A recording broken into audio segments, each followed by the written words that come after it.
We are in the year of living intentionally, as I have been making it clear over and over and over again via Facebook. And once it's on Facebook, it is gospel. You tagged us on it. Yes. So this year, living intentionally requires that we live with self-management, with discipline, with awareness. And this being mindful or being aware takes discipline. So the people who do not come to meditation will not be receiving the meditation to do it again later. I am not repeatable. If you don't come, you miss it. If you do come, you do it. And then you get that to practice with. Right? If you pitch up in life, you have the experience.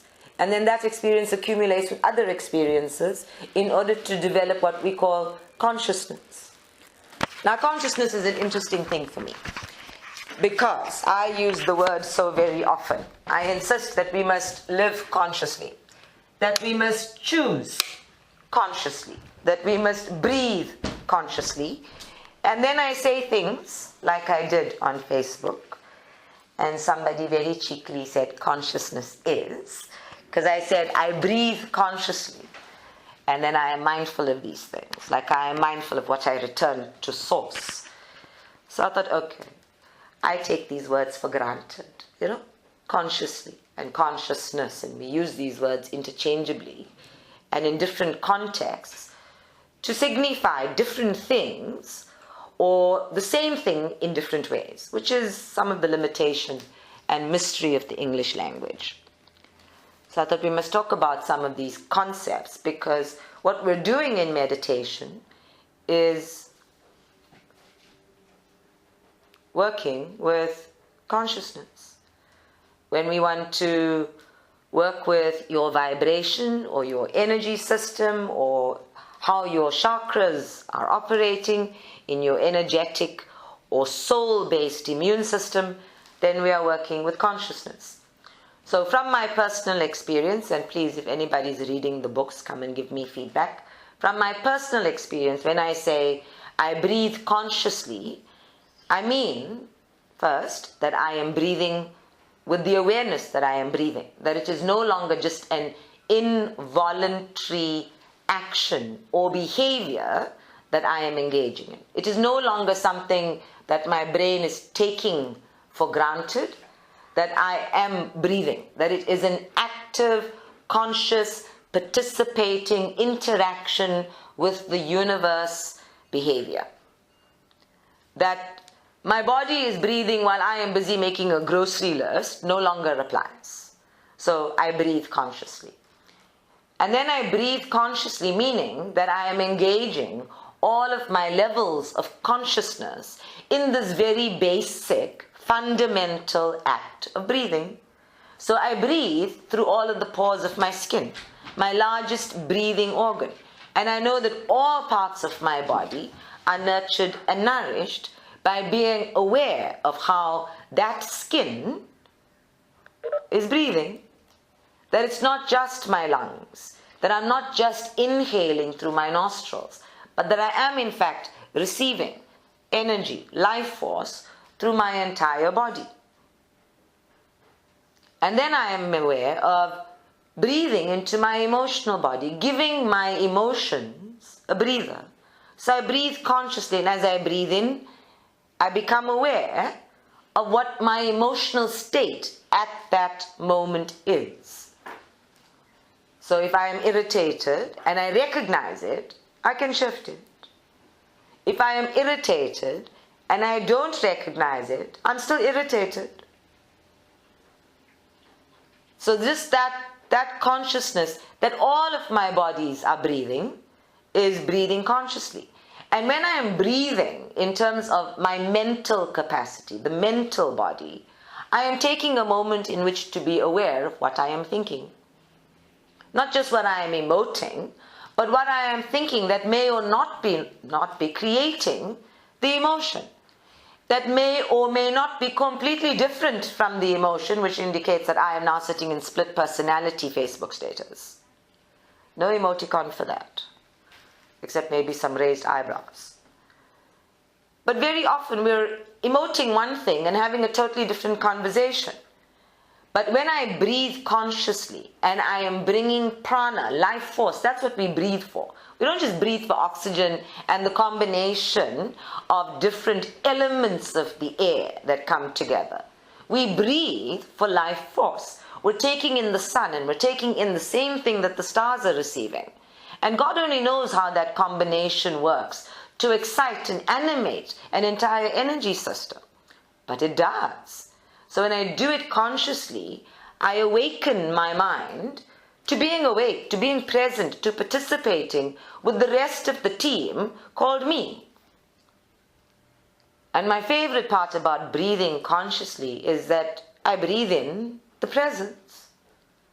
I breathe in not just the stuff that the universe is made of, but I breathe in the being that created the universe, that divine essential principle of all creation that is present in everything and everyone. And when I breathe that in, it reminds me that I am that. I breathe in my dog, and I breathe in my dead father, and I breathe in the history of things, and I even breathe in the potential of things. So from a spiritual perspective, I breathe in an entire universe, and it is present, and I am present with it. So I breathe consciously. And I breathe consciously with the intention to live fully, because all of that is given for me to live fully. So from that perspective, consciousness becomes the different aspects of me that are active and awake and engaging with the universe involuntarily, even unconsciously, until I become present with it. Because everything I just described is happening anyway. Whether you're awake to it or not, it's happening anyway. It's not like you get in your car and you drive to the airport and you wind up in Timbuktu, for which you would have to be very unconscious or very conscious of where you're not going. Now very often in life, people get up and they plan to go to the airport, but they wind up in Timbuktu. And we say, but you've been living unconsciously. This is how you wound up right off in another country, too far away from where you began to be able to retrace your steps. It's like my life is planned this way, but I go off at a tangent and I live that way. And we know that both of those things happen with all of our lives anyway. Whether we're being unconscious or conscious, those sorts of things happen where you start out in one direction and you wind up taking a detour and end up in a completely different destination or with a completely different outcome that usually is better than what you thought you were headed towards. Breathing consciously doesn't stop that kind of adventure from happening. It just makes you more present with the adventure as it is happening. Makes you more aware of how you're interacting with that flow, makes the adventure more intensive as an experience. Whether you're learning from it or not, it's just a better experience. And all experience accumulates in your being as consciousness. So when I live consciously, I uplift my experiential self and I uplift the consciousness that I am accumulating. So consciousness becomes an active, interactive, fluctuating, flowing system of intelligence within which every being is. And then, of course, when I say I breathe consciously, it's just like I'm awake to the fact that I'm breathing. The good old physical plain context of it is I breathe purposefully. I breathe intentionally. I breathe with awareness. So to do it consciously means that here in my mind there has been a decision, a choice made. I consciously chose to go there. I didn't just drift into that choice. Nobody coerced me into it. I chose it quite deliberately, on purpose.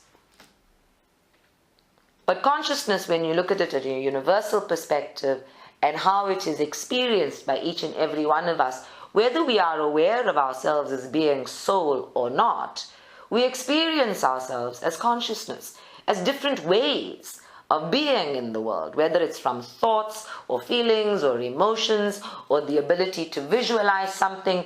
We're experiencing all of the ways in which our brain can process information and data as consciousness.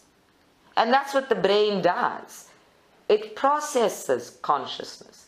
It is not the generator or the originator of consciousness.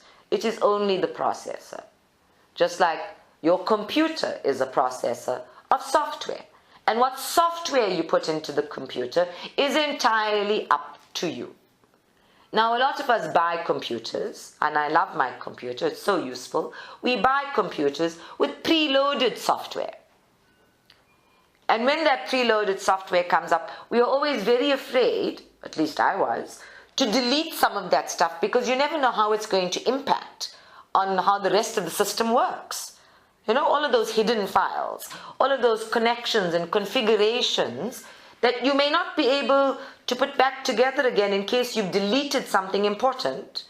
So if you look at my computer, it's got all of the preloaded stuff still there, operating in the background somewhere, while I have put on the software that I like. You won't find Facebook on my computer because I can access it via the internet. But on my iPad, it's nicer to have the application than to go via the internet. In exactly the same way, this processor called your brain has got its preloaded stuff. Whether it's preloaded stuff in terms of the community you chose to be born to, your sacred contracts, your soul agreements with siblings and parents and aunts and uncles and total strangers, neighbors, all of those souls preloaded into your consciousness as part of your own intention for being here. All of the past lives and possible future lives, if we look at it in a linear perspective, or just all other lives, if we look at it holistically, preloaded, there in your consciousness, sitting in your various chakras as data, as information. The brain is the limited processor through which you will then either create or avoid the experiencing. But it is not the space of creating consciousness. In fact, from my personal experience, I don't know any human system, even when it is cloning something, that can create consciousness. Because for me, consciousness indicates a type of intelligence, an intuitive intelligence, if you will, a creative intelligence, a universal intelligence, a connecting intelligence, a matrix of intelligence that exists independently as me and is completely connected to everything that I think of as being not me, but is also me. Now that got confusing, right? So there's me as I perceive myself, and then there's the whole universe that I'm connected to anyway. And for me, part of the dynamic of consciousness is the connectedness between the two. That connectedness that shares information, that shares experiences, so that if I'm doing something here, like a drop in the ocean, it can impact on the whole ocean and create a tidal wave someplace else. The butterfly effect. And this is the nature of consciousness, that it is flow, that it is changing all the time. So to try to pin it down and say, well, I have a consciousness of this, as if it exists independently of a consciousness of something else, is a little bit ridiculous for me. Because the brain doesn't work in a filing system. Or rather, consciousness doesn't work in a filing system. In fact, most brains don't have a filing system. Those of us who like logic and order, we learn the filing system and we implement it in our thinking. So when we work in meditation and we work on any kind of spiritual journey, the part of the challenge is to change your mind. And that's what Wayne Dyer called it. You change your mind to change your life. Everybody's agreed. Every self-help book will tell you, you have to change the way you think in order to change your life, to change your behaviors, to change the quality of your life even. You don't have to change your brain. You don't change the processor, but you change the software. You change the input so that the processor is now engaged with more interesting things. So for those of you who play games on your phones and on your mobile devices and on your computers, nobody is choosing a game that's for a 2 to 4 year old. You're choosing a game for you. It is unfortunate for you that a 2 to 4-year-old could possibly play the very same game and beat you at it. But this is about consciousness again. So nobody's choosing to play match the alphabet, where you match A with an apple. At least I hope nobody in this class is choosing to play that game. Because that's too simple for you. It's too basic. So you don't load that kind of application and you don't play that kind of game. You might choose to put in an application with classical music where you have to follow the notes really quickly in tandem and learn how to play a piece of classical music, which will challenge your left brain and your right brain into following directions, which we're also very good at, right? This is me being sarcastic, by the way.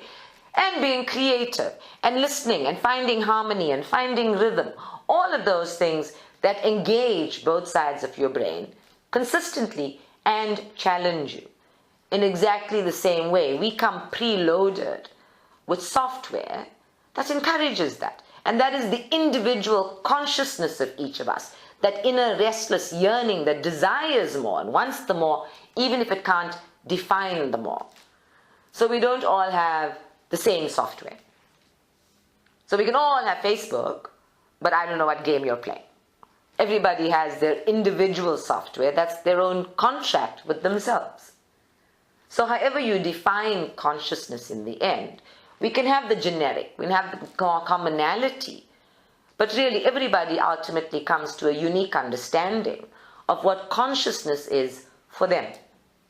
And that, of course, depends on where they pay attention. Because that's the other thing about consciousness. We focus it by paying attention to something, by having a clear intention about something. Exactly the same circumstances can draw 5 different stories, depending on what we pay attention to, and therefore how we perceive something, and therefore how we relate something. And all of that is the use of consciousness. The integrity with which we maintain the facts about something is a different use of consciousness.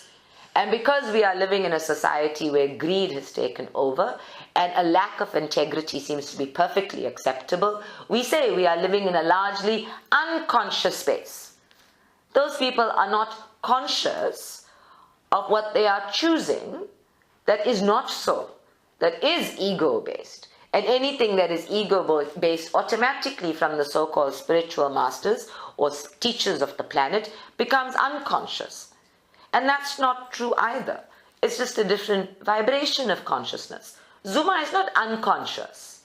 He's very happily, wealthily, richly, corruptly conscious. We must not make the assumption that because consciousness is focused or is paying attention to a different value system or a different requirement or is working off a different personal application, that it is unconscious. I have a special phrase for some of the mass consciousness in South Africa. I call it the unreasonable unconsciousness. And for me, that refers to the people that you cannot, regardless of what you say or what you do or what you demonstrate or how true what you are saying may be or how logical it may be or how legal it may be, that you cannot actually explain something to them. That even as you are talking, they are reacting, retaliating, being unreasonable beyond all reason and sensibilities, beyond any courtesy, and in fact that their first response to anything is the reaction of powerlessness. Not even a response, a simple reaction. That the minute you start to talk, they feel oppressed, they feel stupid, they feel powerless, and they come back to you with violence. Now this I like to call the unreasonable unconsciousness of this country, which is very useful for the people who want to manipulate our economic and political status. But it is not the identity of a people. It is not the identity of the majority of the consciousness of the beings who live here. It is, however, a common identity that is present in almost every country of any kind of political stature in the world. It is a political game and a political tyranny that keeps people in a state of aggression or anger or powerlessness sufficiently long that they do not have to use their brain at all and do not recognize. There are, in fact, applications, innate software that is operational. And those are the people who are now responding or reacting almost entirely from a reptilian brain, which does not require intelligence. It requires only the instinct for survival. Animals have the same instinct for survival without the greed. They have exactly the same instincts for survival with consciousness, with emotional consciousness, with thought capacity. They do not need to know how to add 1 plus 1 and make 10, because they do not have greed and they do not require that kind of strategy. But you all heard about cats who can open windows and sneak out in the middle of the night. We all know animals who have done extraordinary clever things and have been able to train human beings to feed them when the bell rings. There are birds who are able to complete a series of tasks in order to get the food at the end of it. Now, all of these experiments that have been done with animals and have shown us their intelligence, never mind marine mammals who are able to communicate far beyond the understanding and intelligence of the human brain processing, because the human brain cannot process that level of holographic intelligence, multidimensional intelligence that conveys information telepathically without even having to be directed at that particular individual. So all of these ways of not being as conscious as certain animals and then not being as unconscious as other animals puts us really squarely in the middle, where we have something to aspire to and something that we might never want to be again. Managing consciousness so that we can keep growing and keep becoming and keep understanding more of how we grow and how we understand and how we become is what the evolutionary process is about. No one has been able to explain exactly how the brain works. They can tell you bits and pieces of it, put together from studies over hundreds of years. But they cannot explain the consciousness, the prana, the life force that is required to ignite all of those electrical currents that run through it. They cannot explain the miracle of it.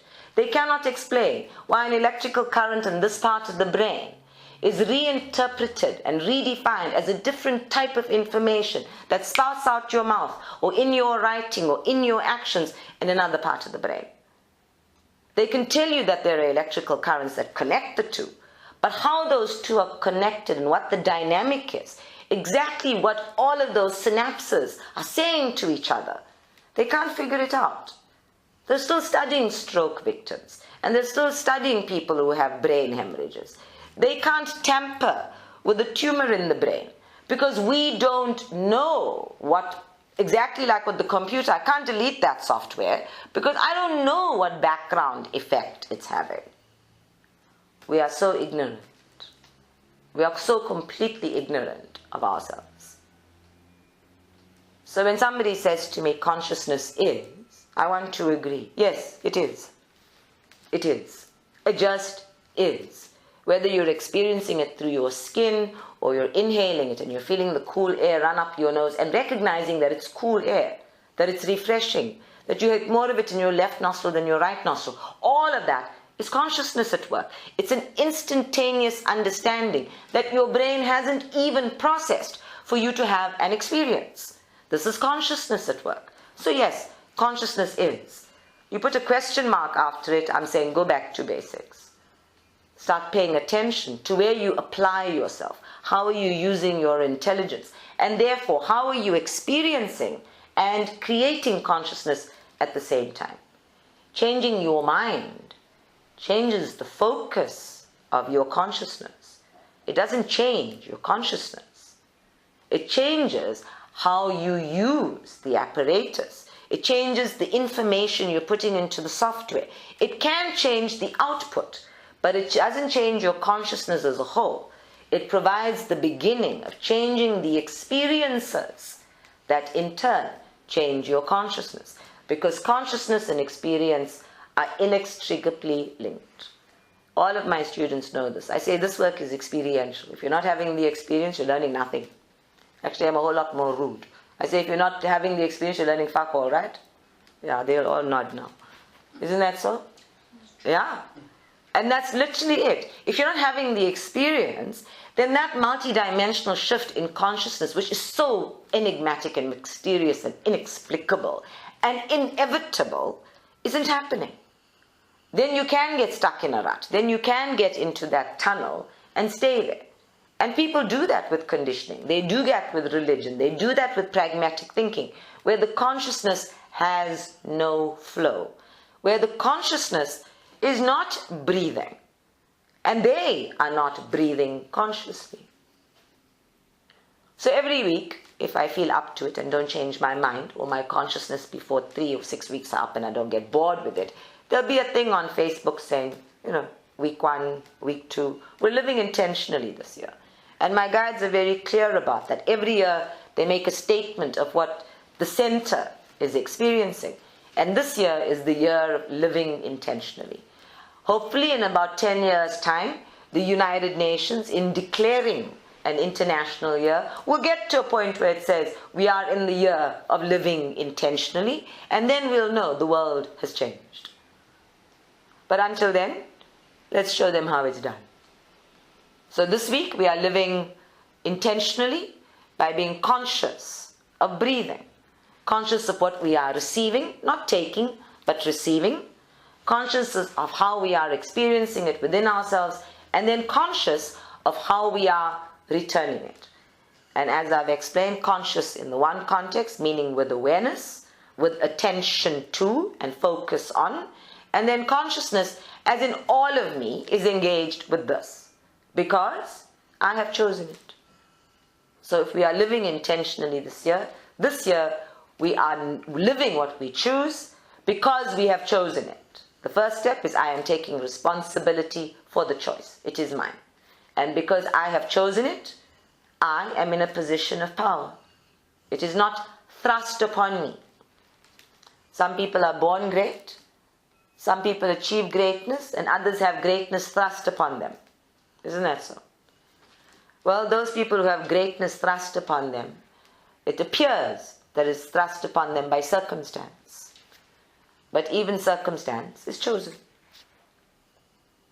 Mandela was given a choice, See, I saw that thought pop up. He was given a choice. It was either him or Tambo who took the fall at the Rivonia trials. And because he was still single at the time, he wasn't quite engaged and committed in his relationship to Winnie, he became the fall guy.